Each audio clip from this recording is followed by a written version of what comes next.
programa TV Senado Live discute hoje a reforma tributária. Como ela afeta o bolso do cidadão? Nosso convidado é Everardo Maciel, ex-secretário da Receita Federal entre 1995 e 2002, que hoje é professor e consultor tributário. Professor Everardo, muito obrigado por atender ao nosso convite. Eu queria começar com uma pergunta mais geral sobre esse tema, que é um tema muito complexo. As pessoas dizem que a reforma tributária é muito necessária, porque o nosso sistema tributário seria muito complexo, muito burocrático, muito concentrador de renda. Qual a opinião do senhor? É de fato necessário fazer essa reforma e para quê? Bom, primeiro vamos dizer o seguinte: todos os sistemas tributários são imperfeitos. Sistemas tributários são moldados, são elaborados num ambiente parlamentar, onde existem conflitos de razão, conflitos de interesse, e, portanto, são naturalmente imperfeitos, e com o tempo se tornam ainda mais imperfeitos, em virtude de mudança das circunstâncias, de degradação dos conceitos, por conta de uma utilização abusiva da extrafiscalidade, como incentivos, regimes fiscais, etc., etc. Todos os sistemas tributários do mundo têm problema todo o tempo. Então, reforma tributária não é um evento. Reforma tributária é um processo. Sempre que existe um problema, enfrentá-lo. E isso, com qualquer nome que se queira dar, é uma reforma tributária. Então, a primeira coisa a fazer é o seguinte: quais são os problemas? O que é que se quer enfrentar?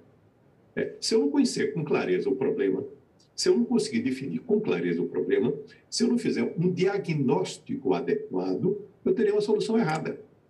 Por exemplo, quando se diz o nosso sistema é muito burocrático. Bom, sim, de fato, existe uma carga burocrática muito grande. Eu tenho que resolver burocracia do sistema e não mudança em relação ao imposto, quaisquer que sejam, porque a burocracia não depende da natureza do imposto. Agora, eu devo chamar a atenção de um detalhe: se gasta muito tempo aqui para pagar impostos, é uma frase dita com muita frequência, eu chamo a atenção do seguinte: se gasta muito tempo para não pagar impostos. É uma outra coisa, ou seja, é planejamento tributário, que é a doença tributária do século. É a coisa mais terrível que existe no mundo inteiro. Grandes empresas não pagam impostos. Eu vou dar um exemplo apenas para ilustrar o que eu falo.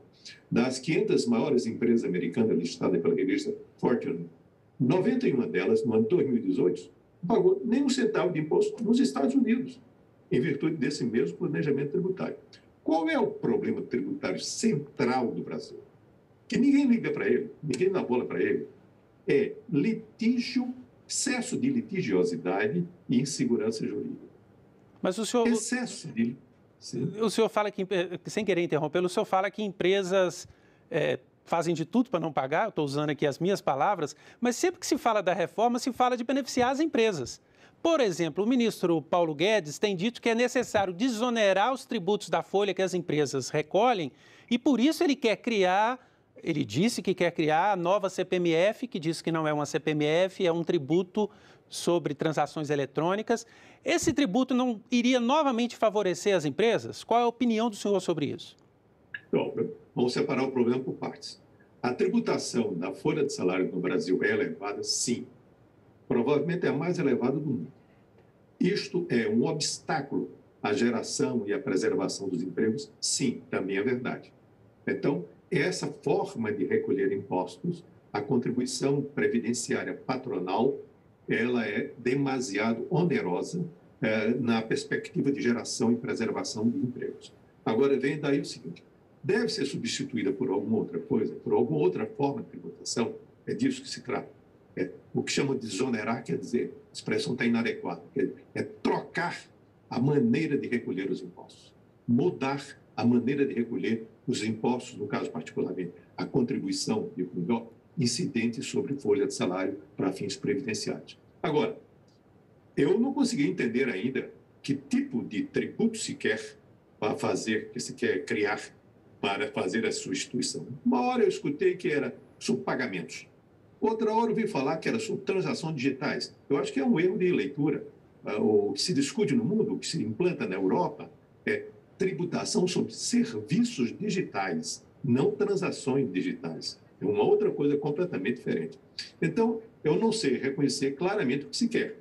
E, portanto, para fazer um juízo adequado, eu preciso primeiro conhecer qual é a proposta efetiva de substituição dessa base de cálculo da contribuição previdenciária. Mas registro, se for qualquer tipo de tributo sobre transação financeira, tem que ter alíquota baixa, senão pode produzir problemas. Durante o período em que eu administrei na Secretaria da Receita Federal a CPMF, eu pude constatar as seguintes observações. Primeiro, não havia sonegação. 2, não havia planejamento tributário. 3, não ocorreu nenhum litígio.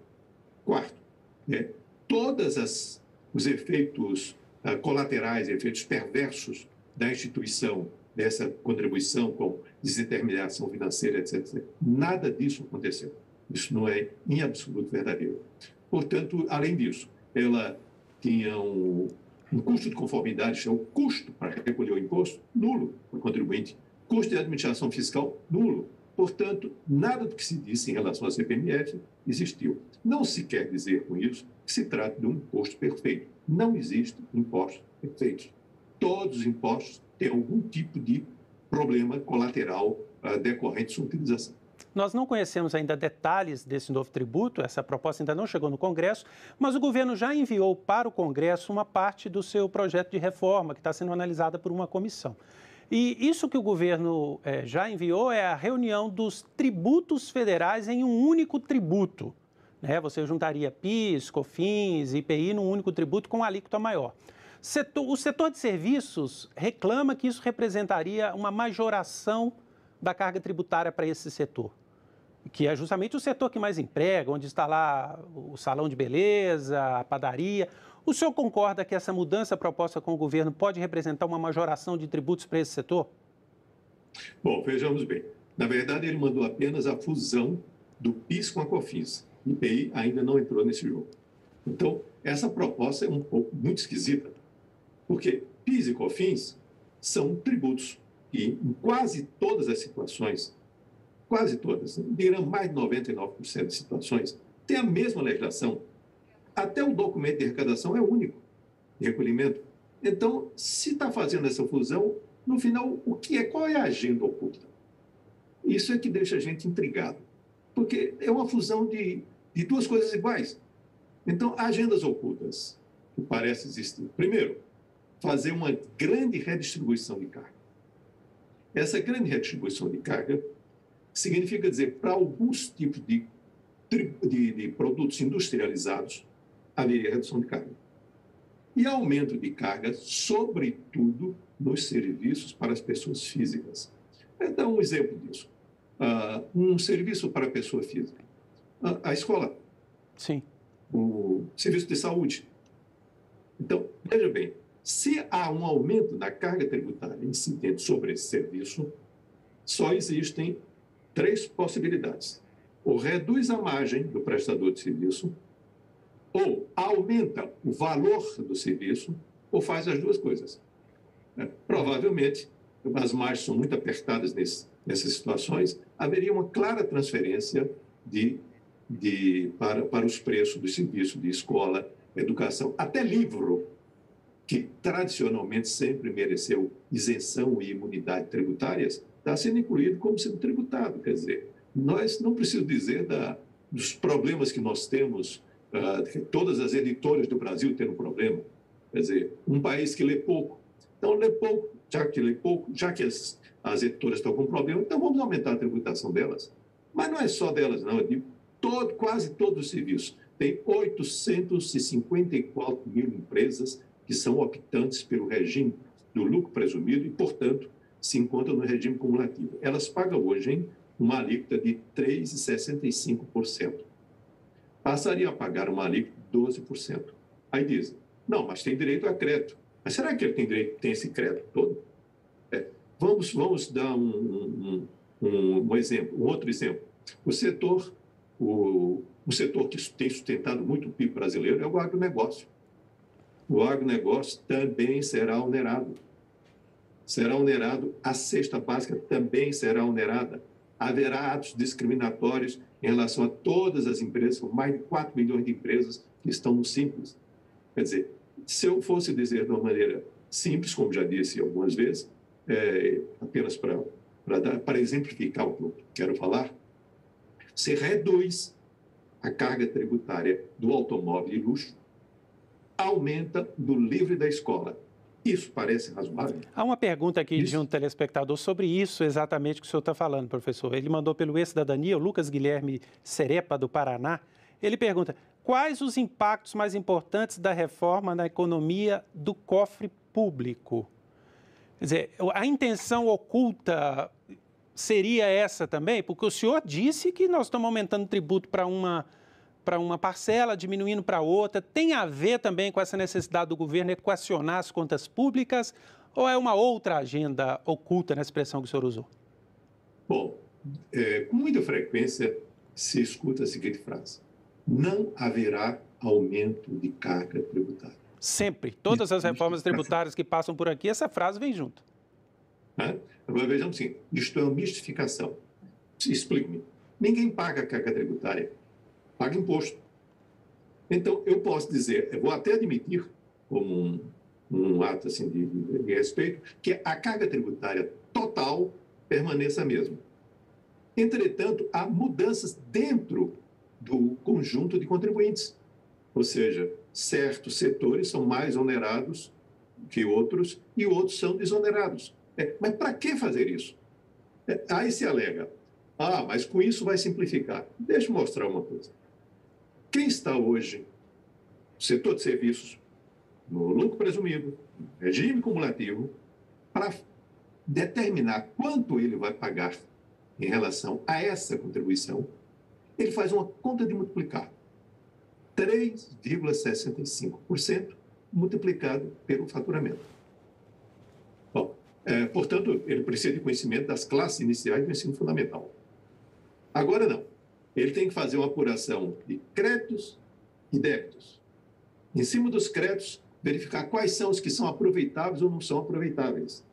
Depois disso, também tem que ter uma contabilidade de custos para poder fazer uma apropriação adequada de créditos e débitos. Portanto, é o seguinte, é algo muito mais complexo do que está aí. Portanto, é uma argumentação completamente falsa. Quer dizer, é ao contrário. Mas diz o seguinte, mas com isso nós vamos reduzir litígios. Vamos ver. Não há, nem nunca houve, nenhum litígio em relação a esse regime que eu mencionei na história. Bom, mas existe litígio em relação a outros regimes? Sim. Que litígio é esse? Fundamentalmente é um só, que é aproveitamento de créditos relacionados com insumos. E como é que se faz para resolver isso? Se altera uma instrução normativa, não precisa fazer mais nada do que isso. É uma coisa extremamente simples. Portanto, decorre de um erro de interpretação. Então, o que é que se faz? Me permite usar uma expressão popular. Querem matar a vaca para acabar o carrapato. Então, se usa vamos fazer uma mudança completa de tudo. Mas o que é que você quer, afinal, resolver? Não, mas é porque esse sistema, esse modelo atual, tem muitos regimes especiais. Ora, esses regimes especiais não nasceram por geração espontânea. Alguém os criou. Se existem regimes especiais e está incomodando, revogue. O senhor citou Mas não precisa fazer nada. O senhor citou um impacto muito direto no bolso do cidadão, né, que é o tema nosso aqui, que é a questão do aumento dos custos dos serviços, se essa proposta do governo for aprovada. O governo ainda não mandou para o Congresso, mas o ministro Paulo Guedes tem dito repetidamente que pensa em mudar também o imposto de renda, que é o imposto que o cidadão paga, eliminando as deduções de educação e saúde, ou pelo menos limitando. É algo que atinge diretamente o cidadão, não quer dizer que seja bom ou seja ruim. Qual é a opinião do senhor sobre isso? De fato, essa é uma anomalia, essas isenções de saúde e educação, ou é mais um custo que o cidadão vai ter que assumir nessa reforma? Bom, vamos ver o seguinte. A educação já tem limites. Sim. Quer dizer, há limites para a dedução de educação. Saúde não. Quem não tem limites é saúde. Exatamente. Por que saúde não tem limites? Não tem limite porque, a rigor, o gasto com saúde é uma não renda. Essa renda não foi apropriada pela pessoa. Ninguém vai fazer um gasto com saúde por diletantismo. Ele faz com condição para viver. Ele está cuidando de sua vida, de sua saúde. Agora, e não se engane, a dedução é na base de cálculo. Se a dedução é na base de cálculo, o gasto com saúde não é deduzido integralmente do imposto devido. Significa dizer que ele é limitado ao máximo à alíquota de 27,5%. Portanto, o restante o cidadão já paga. Quer dizer, não se trata, como alguns podem imaginar, que eu vou gasto com saúde, eu vou deduzir do imposto a pagar. Não, não é do imposto a pagar, é da base de cálculo Sim. do imposto a pagar. Portanto, há um limite, que é exatamente o limite da alíquota máxima. Pois bem, fazer-se isso, além disso, devo dizer o seguinte, já pode o contribuinte, desde 1996, já pode utilizar o chamado modelo simplificado, onde ele aplica uma alíquota e não faz nenhuma dedução. Então, já por opção do contribuinte. E, aliás, o programa do imposto de renda adverte. Quando você está fazendo a declaração pelo modelo completo, ele disse, e fez tudo certo, ele disse, está tudo certo. Mas se você fizer pelo modelo simplificado, você vai pagar menos imposto. Isso o programa do imposto de renda faz. Então, portanto, para mim é um despautério, é uma coisa... Nós estamos, veja bem que situação, nós estamos numa pandemia, vivendo uma crise como nunca a humanidade conheceu, para usar a palavra da diretora-geral do Fundo Monetário Internacional, do FMI. Pois bem, nós queremos aumentar os custos de saúde, aumentar os custos de educação, reduzir a dedução do imposto de renda de educação e de saúde. Olha que coincidência, que coincidência, professor. Acabamos de receber uma pergunta aqui do Vitor Hugo Martins, pelo portal E-Cidadania, ele é do Distrito Federal, e a pergunta dele é justamente essa. O cenário de pandemia propicia uma reforma? É possível fazer a reforma tributária nesse cenário de pandemia? Ou melhor, seria desejável fazer a reforma agora ou o cenário não é o cenário adequado? Vitor Hugo tem toda a razão. É completamente inoportuno discutir coisa desse gênero. Nós estamos diante de uma crise monumental, brutal.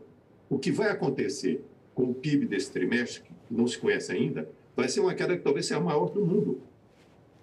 Nós estamos, os estudos das Nações Unidas mostram que, as previsões, melhor dizendo, para o Brasil em 2020 é que dobre o número de pessoas em condições de extrema pobreza, é que aumente em termos de 1/3 o número de pessoas que estão na condição de pobreza.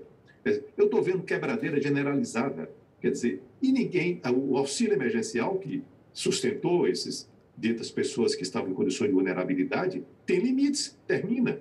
E o que é que está se fazendo para enfrentar isso? Nada. Quer dizer, é um negacionismo em estado puro. Desconhece completamente essa crise. Nós vamos seguir, os impostos foram postergados, o vencimento deles foi postergado para setembro, próximo mês. O que é que vai fazer diante disso? Não se discute. Ficamos discutindo modelos de desfile de moda de proposta de IVA, um imposto de 1949, completamente ultrapassado, e fica discutindo essa coisa como se fosse novidade. Quer dizer, vamos adotar o modelo da Nova Zelândia. Acabo de ver um estudo da OCDE, publicado esta semana, dizendo que o modelo da Nova Zelândia, que é adotado para o IVA, é regressivo.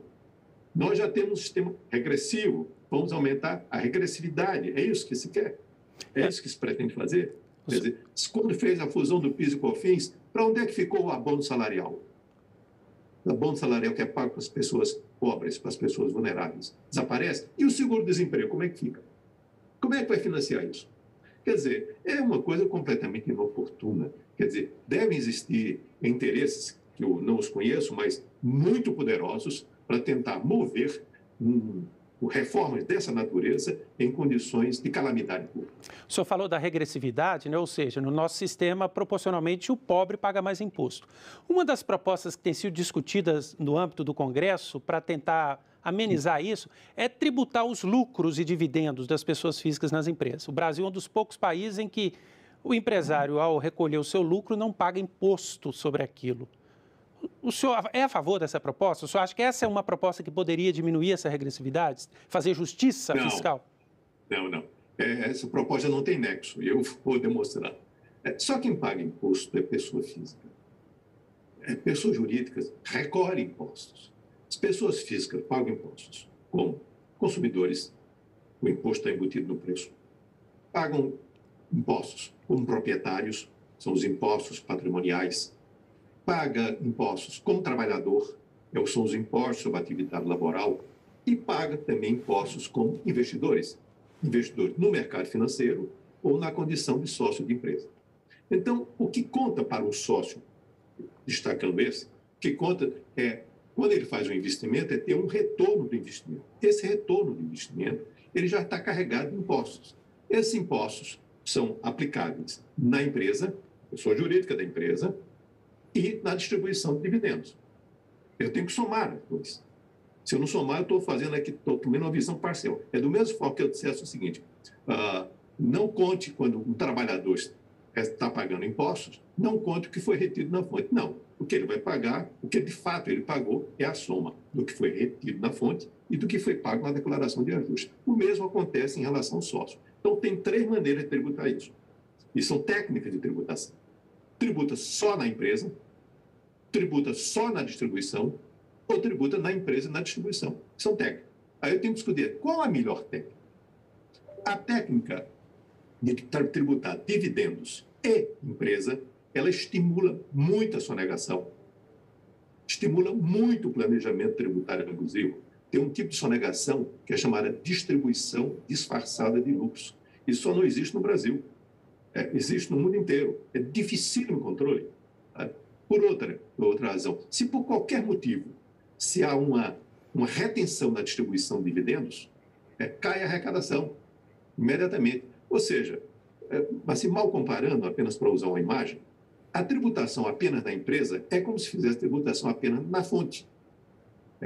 Por outra, tem a questão também da liberdade do investidor. Porque, veja bem, se eu tributo o dividendo, eu sou estimulado a não distribuir, portanto, afetando a arrecadação. Segundo, deixar naquele negócio que pode não ser necessariamente a melhor aplicação. Na outra hipótese, ele pode aplicar no próprio negócio, ou em outro negócio, ou no mercado financeiro, e, por que não, consumir. Portanto, eu reduzo os graus de liberdade econômica se eu faço esse tipo de coisa. Há uma outra proposta nessa direção aqui, e essa já existe como projeto no Congresso Nacional, também na direção de se combater a injustiça tributária, de se diminuir a regressividade, que é tributar, por exemplo, a propriedade de lancha, jatinho, helicóptero. O cidadão comum paga o IPVA lá sobre o carrinho velho dele. A pessoa rica que tem um jatinho não paga. O que você acha dessa proposta? Isso é completamente óbvio. Isso não tem o que pensar, é evidente. Quer dizer, não, mas não é cobrado hoje. Não é cobrado hoje. Não, por que razão? Porque fizeram uma concepção de imposto errada. O imposto é IPVA, Imposto sobre Propriedade de Veículos Automotores. Deram um nome errado. Mas não pode se criar outro com outro nome? Sim, é assim mesmo o seguinte, você dizer veículos de qualquer natureza. Simples assim. É muito simples. Agora, de onde é que veio esse erro? Você vê como são as coisas no Brasil. Antes de 88, existia a taxa rodoviária única. A taxa rodoviária única incluía todas as taxas incidentes sobre a propriedade dos veículos automotores e o produto da arrecadação era destinado para infraestrutura rodoviária. Aí acabaram. Acabaram e criaram o IPVA, que veio com essa limitação. Mas criaram, então, agora uma taxa de vistoria, fiscalização, não sei nem que não tem, que é utilizado para financiar o Detran. Então, juntaram agora 2 outras coisas. E proibiu a vinculação. O IFE pega o recurso do IPVA, utiliza para custeio. Tirou investimento, jogou em custeio. São essas reformas que são absolutamente insensatas e fazem essas coisas. Uma pergunta do nosso telespectador, Igor Casulo, pelo E-Cidadania, ele é de São Paulo. Eu acho que ela sintetiza um pouco essa conversa que tivemos agora no final. De que forma a reforma tributária pode reduzir a desigualdade social? O senhor acha que esse é o papel da reforma tributária? Ela pode fazer isso e como? Muito pouco. Desigualdade social tem que ser enfrentada pelo gasto público. Porque, enfim, o imposto se converte em gasto.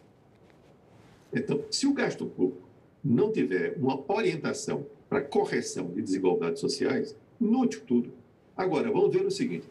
Nós temos que aumentar muito a alíquota aplicável às pessoas ricas. Isso era cabível num mundo que não se movimentava. Veja o caso clássico. O maior ícone do cinema francês atual, Gérard Depardieu. Gérard Depardieu, os franceses aumentaram a alíquota do imposto de renda da pessoa física. O que é que ele fez? Ele mudou a cidadania. passou a ser cidadão fiscal belga e cidadania russa. Né? E foi acolhido neles. Ou seja, as pessoas se movimentam. Quer dizer, um planejador tributário, que é onde está o problema central, ele morre de rir com essas coisas. Né? Porque ele acha ótimo isso. Porque é um espaço notável para ele descobrir um jeito de não pagar imposto nenhum. Nenhum. Assim, ou eu dou um exemplo. Quando o ícone da atividade privada moderna, Jack Welch, assumiu a General Electric em 1981, a primeira providência dele foi contratar 1.200 advogados tributaristas para descobrir como é que não paga imposto, através das chamadas brechas fiscais. São todos temas muito técnicos, eu reconheço, mas por aí, essas pessoas utilizam disso. E acham uma graça notável quando faz. Vou aumentar a alíquota. Ele aumenta a alíquota, quanto mais aumenta a alíquota, mais ele faz, deixa de pagar. Só quem não consegue fugir, então, é o trabalhador que paga na fonte. O trabalhador é claro que sim. O trabalhador, nesse caso, tem muita dificuldade, não. Não tem como fugir dessa coisa. A não ser fazendo a coisa que é absolutamente não recomendável, é ir para a informalidade. No caso do trabalhador, equacionar, por exemplo, o imposto sobre consumo, que é muito alto no Brasil, não poderia ajudar, não a romper a desigualdade, mas a criar um ambiente melhor tributário? Não, veja bem, o tributo sobre consumo não é intrinsecamente ruim. Isso é um mito, uma ficção. Ele só é ruim quando tem uma alíquota única. Não é o caso do Brasil, tem 45 alíquotas e tem cesta básica. Então, portanto, todas as hipóteses que levam sobre regressividade dos impostos de consumo partem do pressuposto falso de que só existe uma alíquota, o que não é verdade.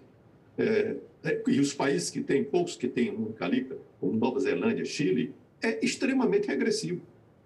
É justamente o oposto. Então, essas coisas não são simples, não. E por outra, o Brasil tributa mais a renda do que o consumo, porque, equivocadamente, o PIS e a COFINS são tidas com impostos sobre bens e serviços. Isto é falso, é sobre a receita. É como está na Constituição. Sobre a receita é renda, não consumo. Se eu virar para agora, aí passa a tributar mais renda do que consumo. Melhorou alguma coisa? Também não. Porque essas coisas não são tão escolares, tão simples. Ele diz assim, tributa mais renda, tributa mais consumo. Como você tributa a renda, como você tributa o consumo, é que vai tirar algum tipo de conclusão. A outra é uma visão absolutamente escolar. Professor Everardo Maciel, muito obrigado por atender o nosso convite e participar desse programa, viu? Muito obrigado a você e cumprimentos aos seus ouvintes.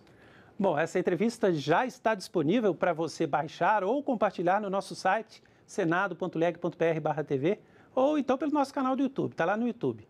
Muito obrigado pela sua participação, continue conosco aqui na TV Senado. Um abraço.